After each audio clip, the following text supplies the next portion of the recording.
What's going on, everybody? It's your boy Chris coming at you for another Deer Fish gaming video, and today we're going to be diving into what I did throughout Cruel and how I got to this map portion. I am in maps right now. I'm currently running a tier 2 maps, as you can see by my quest at the bottom, and yeah, I'm having a lot of fun.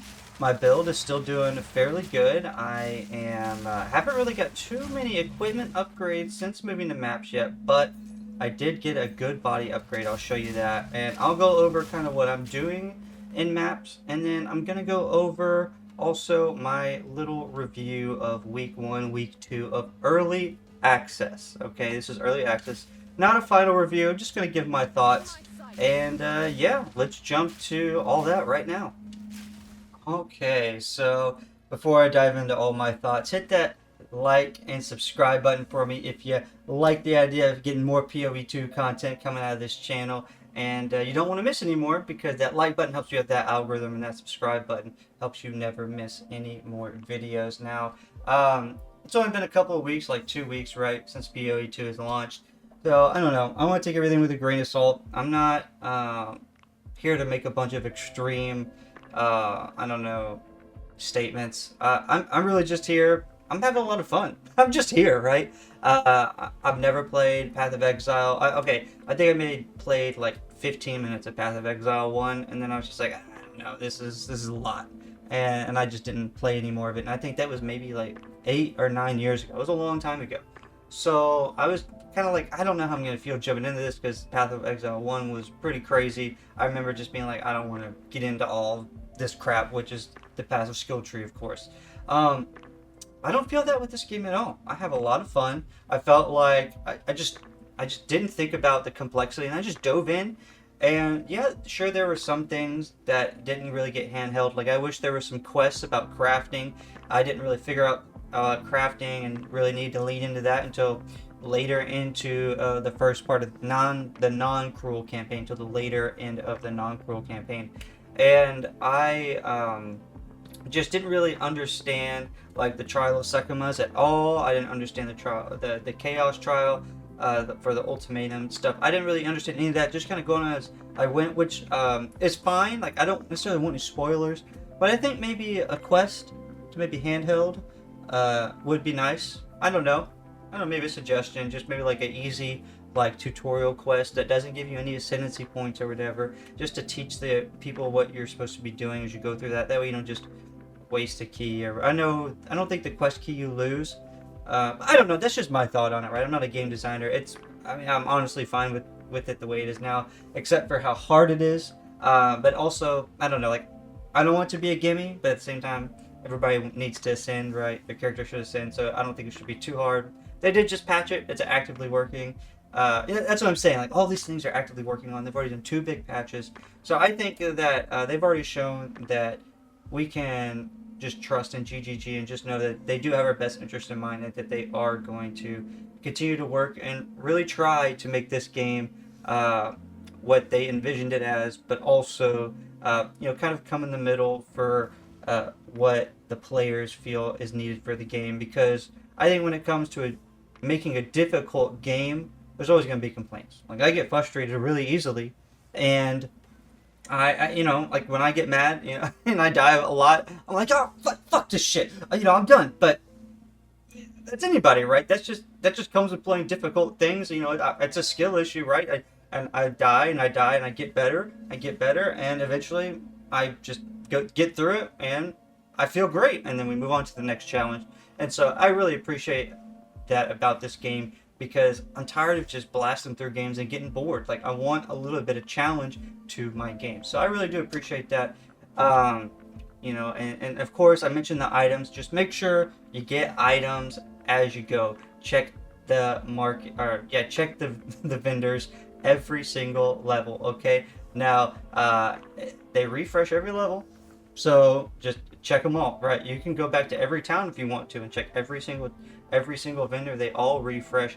So yeah, that's just like the big thing I think with leveling, because they did fix the currency drops, but I don't know, just to be safe, check your vendors every single level. Okay, so all that out of the way, right? I don't know. I think this game is amazing, and I think by the time it comes out, it's probably going to be the best ARPG that has ever been made.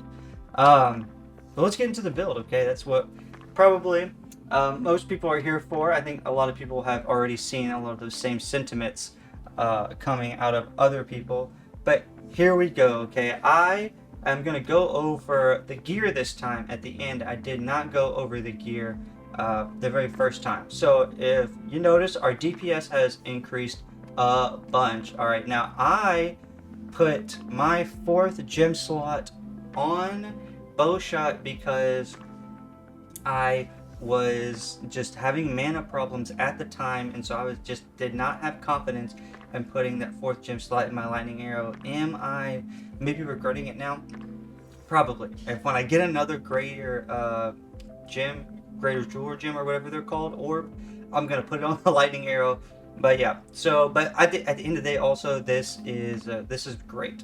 So I have put some modify. I'm gonna go through the sockets at the same time this time and just see how that goes. And if you guys prefer me going through the skills first and then going through the sockets, just put that, or the supports, put that down below in the comments. I don't want to get too rambly on one thing. So if going through the skills and then going through the support gems is better that way, just let me know. But we got martial tempo for the attack speed. We got halved 30%. Supported skills have 30% more maximum physical damage. And then Splendor, break armor equal to 15% of physical damage dealt by supported skill. So we get more physical damage, and then we break armor with the physical damage dealt. So that is just huge, huge, huge. Okay, and then I'm still just kind of struggling on like some stuff to pick right. So I chose to pick Fork. Okay, now Fork, projectiles from supported skills. Fork projectile, which means projectiles from supported skills deal 50% less damage after forking. Okay, so what that means is it doesn't necessarily pierce anymore, but what it will do is it'll hit and then it'll fork. All right, so with me having the extra projectile from my ascendancy, which we'll get into later, the passive skill tree hasn't changed all that much, and then having the bow that I have, which is the dual string bow, which shoot another additional projectile. So 2 extra projectiles. I'll be shooting 3 projectiles with every single shot. So essentially, when I shoot a basic attack, I have 3 projectiles going out, and then they fork into even more projectiles. And then, sometimes every shot, has a chance, every projectile has a chance to bounce off of a terrain or, bounce through another enemy. So it's just a lot of stuff, a lot of bouncing of arrows. So this is this really helps clear the field as well. So I'm not really having mana problems anymore, but this does quite a lot of damage. And whenever I get another socket, I'm going to, I think Lightning Arrow is going to get another massive increase in DPS as well. But Lightning Arrow, by far, I think still does the most, just damage all the way around to a field of people. Bowshot, I think, is just better overall for single target damage. Okay, so, Lightning Arrow, we got the Lightning Infusion, we got Pierce to just pierce everybody. We want everybody to get hit with these, and more lightning beams to come off of all these lightning arrows. And then we got Conduction for support skills that have 100% more chance to shock. Nothing has really changed there, okay? So now let's go over to the Rain of Arrows. We're using Culling Strike. Supported skills of Culling Strike against rare or unique enemies. So I'm always spamming the Rain of Arrows. I like Rain of Arrows. You can shoot it from afar, and it's a good area effect skill going on. And so just being able to Culling Strike something, and if you don't know what Culling Strike is, let's go down here. And Culling Strike, kill normal enemies if their life is at 30% or below, magic enemies at 20%, a rare at 10, and unique at 5. So rare and unique enemies is what gets Culling Strike with this socket. So 10 and 5%. So essentially, while we are mapping, if we go against rare enemies, we can just throw up this Rain of Arrows and get ourselves a Culling Strike. Very, very helpful in clearing maps. That is why I put that on the Rain of Arrows, but it will also be good for the campaign as well. I just really like it in general. Acceleration supported skills have 40% more projectile speed. We have that node in the passive skill tree where you get more attack percent damage on your projectiles with increased projectile speed, so making this skill do more damage. And then leech 5% of physical attack damage from supported skills as mana. Okay, so I just wanted to get more mana regen. Like I said, my main thing is mana regen, mana regen, mana regen. I already have a lot of mana regen from the bow, so I didn't feel like I needed to necessarily put this on the bow shot because you get so much damage with the fork, just or area effect, from the fork. But the rain of arrows, every arrow is a hit, right? So I noticed that you get a lot of mana from the Soul Thief when you're using the rain of arrows. Now I'm just kind of putting 3 gems on everything. I don't necessarily know what to put for this third socket. I'm just still kind of figuring everything out. I'm kind of in like a middle ground, I feel like, in my build, where I'm in transitioning to get my build a lot better, just from completing the campaign to getting it better for higher tier maps. Look at the Frost Nexus. Just again the chilled ground for 4 seconds when they freeze the enemy. I might put desecrated ground on here to also get the consecrated ground or whatever, and so I can heal while I'm on that ground. I don't know, play around with that potentially. The close combat for the escape shot, because typically if I'm trying to use this escape shot, I'm trying to get away from somebody, so just help this do a little bit more damage. Okay, combat frenzy. We're going to have the Profusion, supported skills at 50% chance to create an additional charge, like last time. And now we also have put on here Precision, 30% increased accuracy rating while a supported skill is active. I finally found an amulet that gave me more spirit, so I'm able to socket this in here. And then on top of that, in Cruel, in Act 6, you can get, I guess, Act 3, version 2 or whatever, you can beat a boss and get 40 more maximum spirit. So between those two things, able to get this buff and also have combat frenzy and put on Wind Dancer. Now if you watch my other video, I talked about wanting to put on Wind Dancer so I could put Pin on. So we got Pin now. So not only do we have freeze for our combat frenzy, but we have Pin for our combat frenzy. And the Wind Dancer also increases the evasion rating for every stage that you are not hit, right? And you gain a stage for every 1.4 seconds. So 18% more evasion rating per stage, 18 times 3 is 54%. So that's a huge increase to evasion rating. Well, all you gotta do is not get hit, which is what you don't want to do in the first place. So it's just very, very good. And evasion is just, I really underrated evasion going, I think in the campaign, I probably could have had even a better time, an easier time in the campaign going more evasion. And then we still just keep this supported attacks always maim on hit. Just to slow. I had this support skill, why not? Alright, now Lightning Rod. We got Primal Armament. Supported skills deal 25% more weapon elemental damage.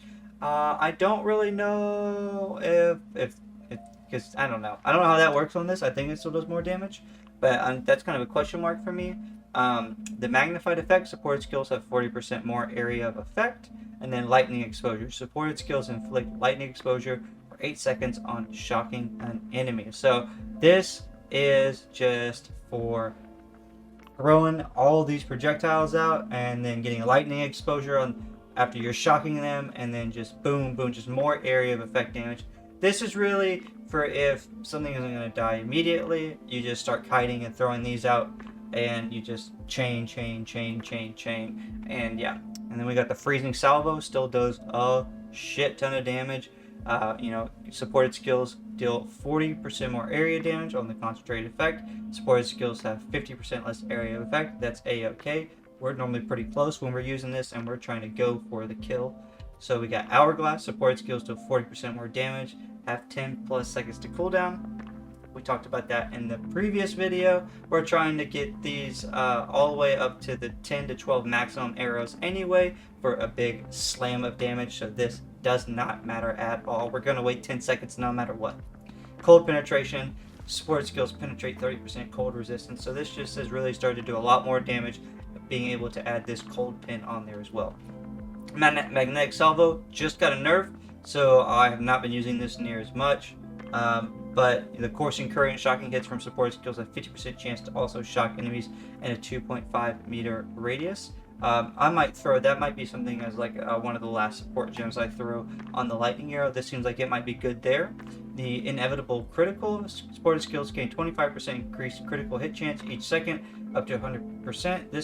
This critical hit chance is lost whenever a skill is supported by inevitable critically hits.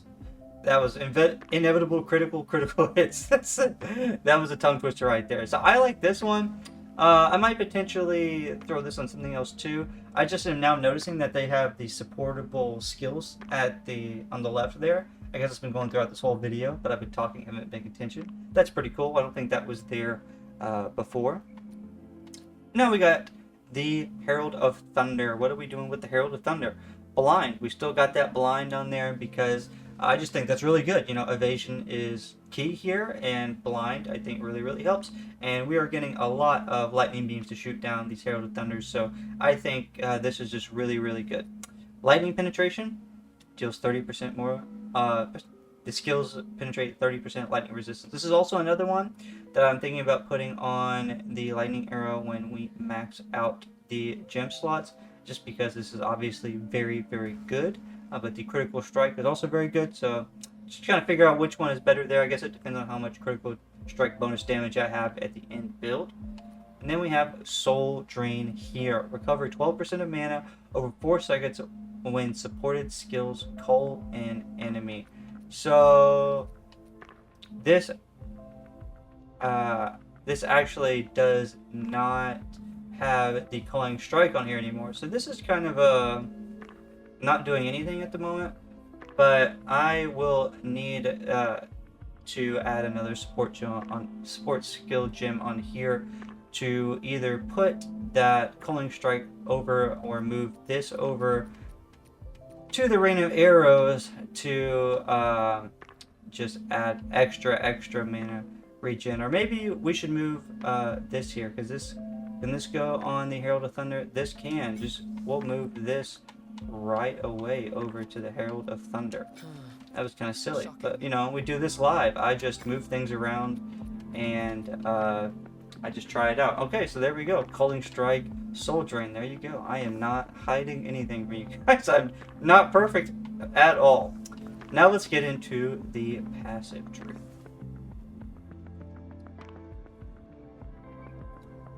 Okay, so I do not want to forget to go over the Ascendancy, but just in case you didn't watch my first video, I am doing the Deadeye Ascendancy. Projectile speed, I chose the Point Blank for more damage because the 7 meters is really hard to attain.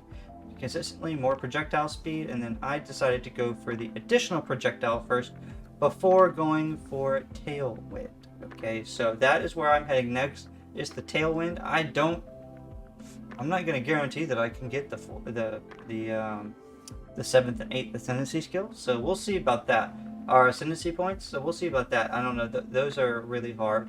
And then we'll just kind of zoom out here so you can kind of see where what I've done.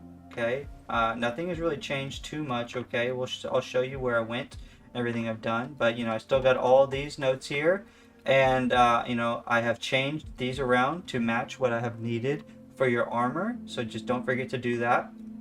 So nothing has really changed. You know, I did all this pathing, get a bunch of damage, get a bunch of damage. Now we have a bunch of damage. What are we doing? Okay, so we went over here for more damage, projectile speed, area of effect for attacks. Okay, so, and then that kind of ended our story over here for now. Okay, we're kind of done with this side. Now we kind of took it back over here, and then we went up here. And you know, okay, this is kind of the bad thing about the controller. Navigating this, it's not quite as smooth. And we just took dexterity. You know, these nodes are there for whatever you need, whether it be dexterity or armor requirements, so that we could get more attack damage. That is a whopping 44% attack damage, plus a 10% chance to blind enemies on hit with attacks. This is huge right here. Okay, now yeah, what I personally did was I spec'd over here into more evasion rating and dexterity and evasion rating until I could fully unlock this, because I did not want to get just a little bump in damage. I felt like I was getting a huge increase and from evasion from all this stuff. So what I did was I just spec'd into this, and then when I had enough points, which I believe is 7 or 6, to go from here, 1, 2, 3, 4, 5, 6, 7. Then I spec'd over here, and then I started going back into here after I got the damage again. And so this is where we're going now. So I'm actually going to go ahead and select this for 30% increased evasion rating. And actually, you know what? I'm not going to select that yet. Let's check. I got 64% evasion. So now, and I got 176 dex. Now let's take a look at here, confirm that change. And oh, that didn't really go up that much, right? I don't really know, but we got more of the dex. So I don't really know how that works. Maybe the multiplier goes just as you're playing. I'm not sure, but yeah. So now I'm just planning on getting this evasion rating, getting all this evasion rating here, and then I'll be looking, I guess, for some more damage or resistance, or maybe some shock help. I'm not sure. Yeah, this is huge. This is a huge list. So I will just keep you guys updated. But you know, I'm level 71 now, and yeah, it is definitely. I'm definitely just not leveling as fast as I was before. So that's kind of where I've been going with the skill tree, and I will keep you guys updated on where I go with that and any major changes that I make, or if I feel like I've made a mistake that I need to have corrected for this video. Now let's go into what gear I have been using, okay? So the bow that I'm wielding is a pretty good bow. I think it could be better, but it definitely has a lot of the stuff I'm looking to have on here. It could definitely have more damage, okay? But what I really like about it is just the mana leech that I get from it. Almost said regen. So, you know, it has the leeches 4% of physical damage as mana. Bow attacks fire an additional arrow because it's a dual string bow. 41% increased physical damage, adds 26 to 33 fire damage. Plus 73 the accuracy rating. Would rather that, you know, be damage. 29% increased elemental damage with attacks. We're doing a lot of elemental damage, shock, and the fire and all that stuff. And then we got plus 3 level to all projectile skills. This is so huge. I think this is one of the main reasons why I'm having a hard time replacing this bow, is that plus 3 to level all projectile skills. I take this bow off and I put other bows on, even like a tier 1 or a 2-tier bow that I've gotten from a map, and I'm still losing like a 1k DPS on a lot of my skills. This I don't know, this is really good. And then the leech is 6% physical damage as life. It's really good. And then again, another leech is 6.8% of physical damage as mana. So 10.8% of my physical damage of mana is leeching to my mana.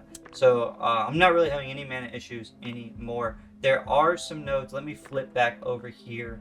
I almost forgot. There are some nodes right here next to the attack damage nodes that I spoke about that will give 10% increased amount of mana leeched, recovers 2% of mana on kill, 25% increased of mana leeched, and 10% increased of mana leeched. So there are these right here, just 4 easy skill points right here. So those have not left my brain. I have these heavy on my brain for whenever I run out of the mana leech again, because honestly I do know I have my bow spec'd way too heavy into the mana leech, but that's just the problem I was having, and I thought I was going to get another bow by now, and I'm just not. But that's fine.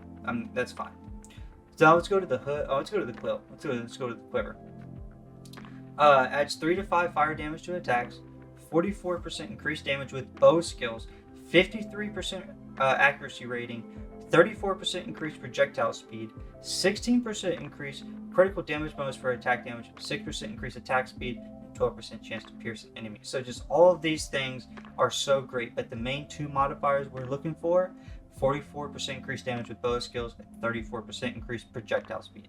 Those are the 2 things that really make this quiver great, increase your DPS a lot, because of the node that we have that increases our projectile damage with increasing projectile speed. And then of course the attack speed is also very good. I also just realized I forgot to go back over here, and some of the very last actual damage things I took were quiver effect, increasing the bonuses on the quiver. So it's 15 here, 30 here, 15 here. So that's 60, 10 here, 70, another 10 here is 80. So an 80% increase to bonuses gained from the equipped quiver. We're over here at the quiver. And so an 80% increase to increase damage with bow skills. That's what?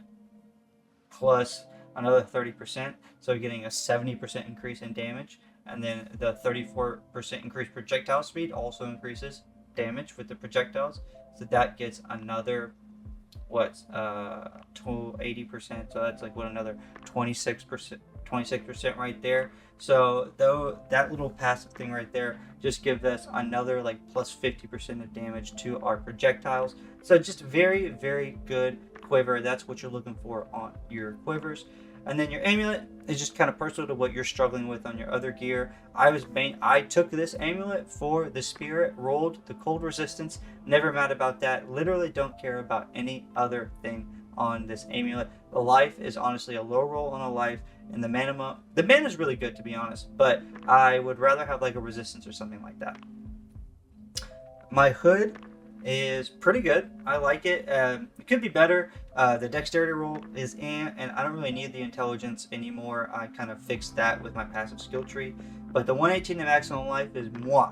The 14% increased rarity of items found. I recommend you finding at least one item with this and putting it on your character. It really does increase the amount of rarities that you get, whether it just be exalted orbs, regal shards, regal orbs, orbs of alchemies. I've got some chaos orbs. So I don't know, it has really, really increased, and you'll see I have another item with it, and those really, really helped me out a lot. And so, and then of course we have the evasion rating. When I was going through the campaign, I was kind of splitting energy shield, armor, evasion. You go between all three of those and just kind of do it even because I didn't really know what to do.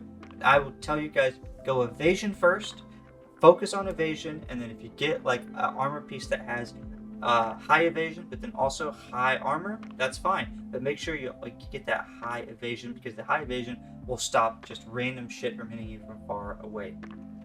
So this is the only piece of gear that I have upgraded to since I have got maps. I've upgraded my flasks, but I haven't actually upgraded.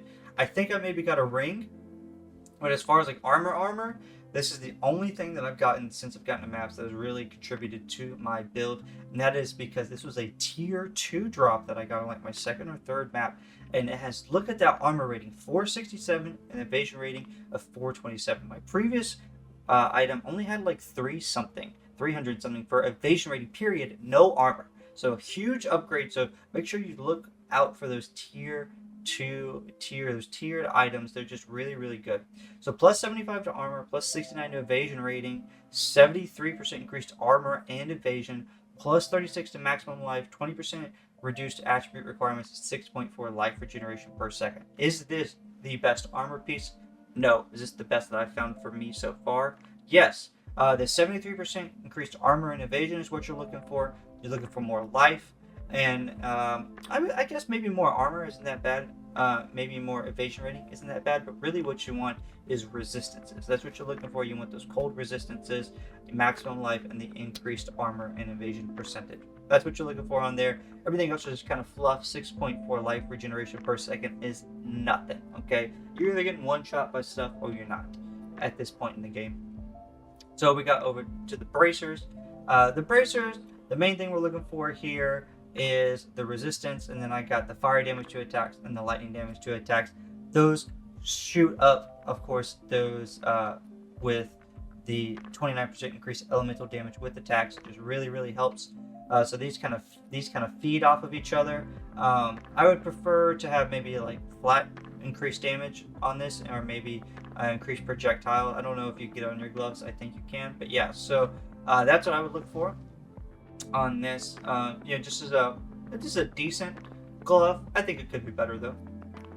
And then the boots, 20% increased movement speed, 14 maximum life, not that good, 102 maximum mana, plus 20 dexterity, plus 17% fire resist. I would say this is an okay boots, but you just cannot go once you get 20% increased movement speed. You just cannot go any less than that. It's too good. So yeah. And then this belt just plus 19 to armor, plus 106 to maximum life, and reduced charm charges used, increased flag charges gained, plus 0.17 charges per second gained. That pairs perfect with the 0.15 charges per second gained, and then the 0.20 charges per second gained. So I am just always gaining charges over and over and over and over and over again. Okay, that's the build, guys. We got this Spirit Amulet, plus 15 Spirit, 28% increased maximum energy shield, and life, mana, and increased critical damage, and then the 25% cold resist, right? So I think that's everything. Oh, the rings. Yeah, the rings, I literally am only using these rings for the resistances. I don't even care about anything else. I'm using this for the fire resistance, and then the cold resistance at the bottom, and then same thing with this chaos resistance. And then the 17% increased rarity of items found is enormous. So if you count that right there, that's 17 from this, and then 14% right here, 31% increased rarity of items. I'm getting a lot of good loot, including things like this Jade Amulet. That, I mean, it's only level 8, but for one of my newer characters, this is going to be great. And then I just got this jewel that I'm about to slap on my character here in a second. 15% increased global physical damage. So keep blasting, guys. You're going to get really strong, really fast. And yeah, Cruel is really fast. And just scale that evasion, scale that damage. Use those support gems that I was showing you. Maybe try something on your own. It's a lot of fun. And yeah, see you later. Peace. Alright, okay. Come on, kill. Okay, Shazam.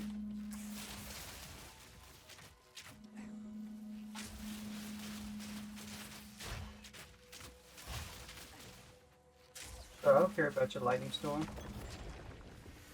Advanced shielded helmet tier 2. Gotta pick that up. Ooh, baby. Alright. See if that won't be an upgrade to what we have. Just got 2 rares left.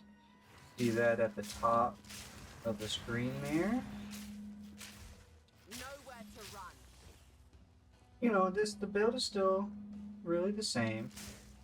Just run around and you just shoot your basic attack if you don't feel like doing the lightning arrow. I mean, both lightning arrow and the basic attack have a lot of damage.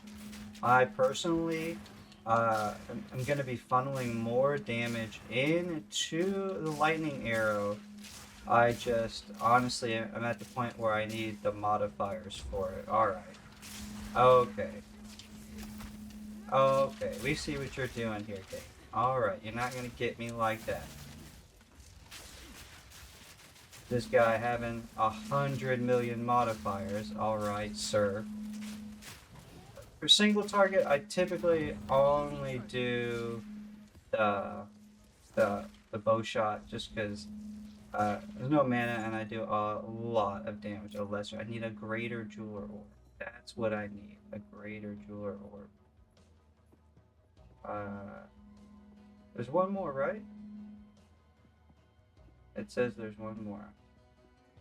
Right over here. Fury. For whatever reason, I thought that was the one I got already.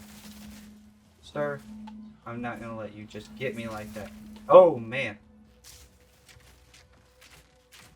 See the shot. We could do this. Like, if you want to throw the lightning arrow or the lightning rods out and just do that, that works really well. Oh, man. But I think just kiting with the bow shot for single target is probably the best.